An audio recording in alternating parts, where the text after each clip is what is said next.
All right, let's get into it. We're talking about the War of the Roses, which was, when you boil it all down, a massive, decades-long, and incredibly bloody family feud.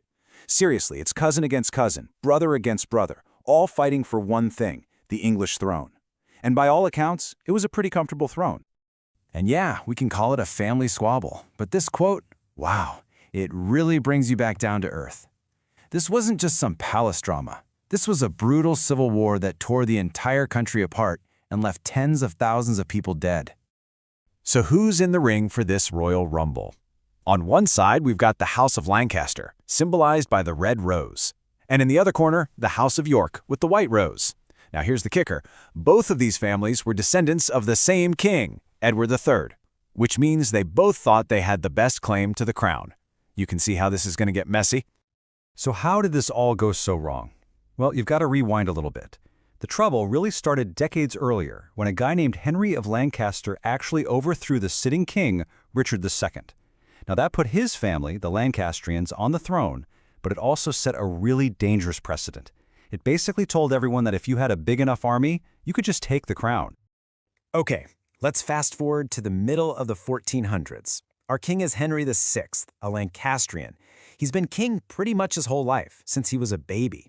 And as a ruler, well, let's just say he wasn't exactly what you'd call a strong leader. He was easily manipulated, indecisive, and frankly, just not up to the job. And when you have a weak king, you get a power vacuum. So let's meet the key players. You've got Henry, the king in name only, his wife, Margaret of Anjou, who is tough, ambitious, and the real power behind the throne. Then there's Richard, Duke of York. He's powerful, popular, and thinks he should be running things. And finally, the Duke of Somerset, the Queen's favorite, who was corrupt and pretty much hated by everyone else. Margaret couldn't stand Richard of York, and she did everything she could to prop up Somerset instead. Then, in 1453, everything just completely falls apart. First, England gets humiliated in France, losing the 100 Years' War. The shock of the news is so great that King Henry's mind just snaps. He has a total mental breakdown. He's completely catatonic, just staring into space. So with the king basically a statue, someone has to run the country. And who better than the popular, capable Richard of York, who gets named Lord Protector? York gets right to work. He starts cleaning house, throws the corrupt Duke of Somerset in prison, and things are actually looking better. But then, surprise, the king suddenly wakes up, and you can bet Queen Margaret is right there in his ear, telling him how York has been ruining everything. So Henry reverses everything York did. At that point, York and his allies know the Queen is coming for them. They have one move left: raise an army. And that brings us to the first official battle of the War of the Roses. At St. Albans, the Yorkists just smashed the Lancastrians. It's a huge win for the White Rose. They kill the Duke of Somerset in the street, and they even capture King Henry himself. The war was officially on. You know, what's so wild about this early period is this constant seesaw of power. You can see it right here. York gets control. He's on top. Then the king gets better. Queen Margaret schemes. And boom, York has to flee for his life. This crazy back and forth, gaining and losing power, it really defines the first few years of the war. But Queen Margaret? Oh, she's not one to just sit back and let things happen. She raises her own army, and in a stunning comeback, she defeats and kills Richard of York at the Battle of Wakefield. It looks like it's all over for the Yorkists. But it isn't. Because this is when Richard's oldest son, Edward, steps onto the stage. And this guy, he is a whole different animal. He's young, he's charismatic, and he is a brilliant general. Edward is out for revenge. He chases down the Lancastrian army, and they meet at a place called Towton. Now imagine this. It's the middle of a blinding blizzard, and two armies just hack each other to pieces for hours. The scale of the carnage is just unimaginable. 28,000 men killed in a single day. It was the bloodiest battle ever fought on English soil. And at the end of it all, Edward was victorious. With the Lancastrian army totally destroyed, young Edward marches into London and is crowned King Edward IV. The first Yorkist king is on the throne. And it seems, finally, like the War of the Roses must be over. But if you think that's the end of the story, you have not been paying attention, because the next twist is maybe the wildest of them all, and it centers on Edward's most powerful ally, the man who basically put him on the throne, Richard Neville, the Earl of Warwick. You probably know him by his famous nickname, the Kingmaker. So here's what goes down. Warwick is over in France trying to arrange a big, important marriage for King Edward.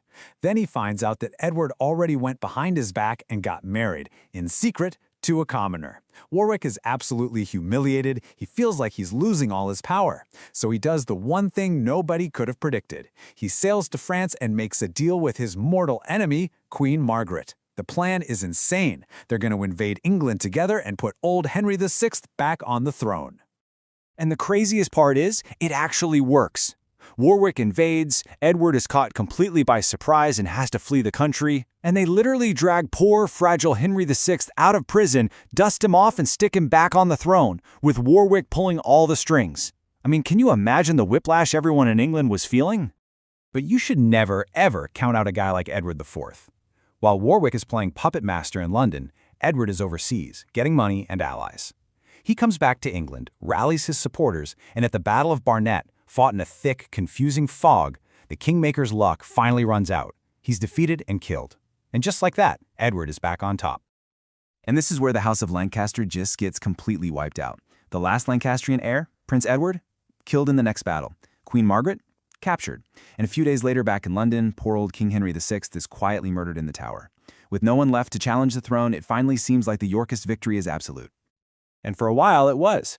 Edward IV ruled for another 12 years, and things were pretty peaceful. The Red Rose of Lancaster was gone, the White Rose of York had won. The War of the Roses was finally over. Well, about that. In 1483, King Edward IV dies suddenly. He's not even that old. He leaves behind 2 young sons to inherit his throne. And this, my friends, is where the story takes its darkest and most infamous turn. Edward's younger brother, Richard, steps in, supposedly to act as protector for his young nephew, the new king. But then he makes his move. He declares Edward's marriage was never valid, which means his kids are all illegitimate. He takes his 2 young nephews, the rightful king and his little brother, and locks them in the Tower of London. And then they just vanish. Forever. Creating one of history's greatest mysteries. And with the boys gone, Richard puts the crown on his own head. Meet King Richard III. Now, this move, usurping the throne from your own young nephews, it did not go over well. It shocked the country and turned a lot of powerful people against Richard. And that created a tiny opening, a little crack of daylight for one last, very distant Lancastrian claimant, a guy named Henry Tudor, who'd been living in exile pretty much his entire life. So it all comes down to this, one final showdown, the Battle of Bosworth Field. In one corner, you've got the sitting king, Richard III, with the bigger, stronger army. In the other corner, the underdog challenger, Henry Tudor, with a shaky claim and a smaller force. This is it, the final roll of the dice for the crown of England. In the middle of the battle, Richard gets betrayed. Key allies who are supposed to fight for him either switch sides or just stand there and watch. Richard is killed, charging right into the thick of the fight. He's the last English king to ever die in battle. Henry Tudor is victorious, and then he does something absolutely brilliant. To finally heal the kingdom, he marries Edward IV's oldest daughter, Elizabeth of York. He literally unites the Red Rose and the White Rose, creating the brand new House of Tudor. So after all that chaos and bloodshed, you have to ask, did it even matter? Oh yeah, absolutely. It ended the Plantagenet dynasty that had ruled for centuries and gave us one of England's most famous, the Tudors. All the chaos forced the government to become much stronger and more centralized, which really marked the end of the Middle Ages in England. But I think the real lesson is that sometimes the biggest turning points in history aren't about grand ideas or noble causes. Sometimes it's just about one family's brutal, bloody ambition to sit in a very, very comfortable chair.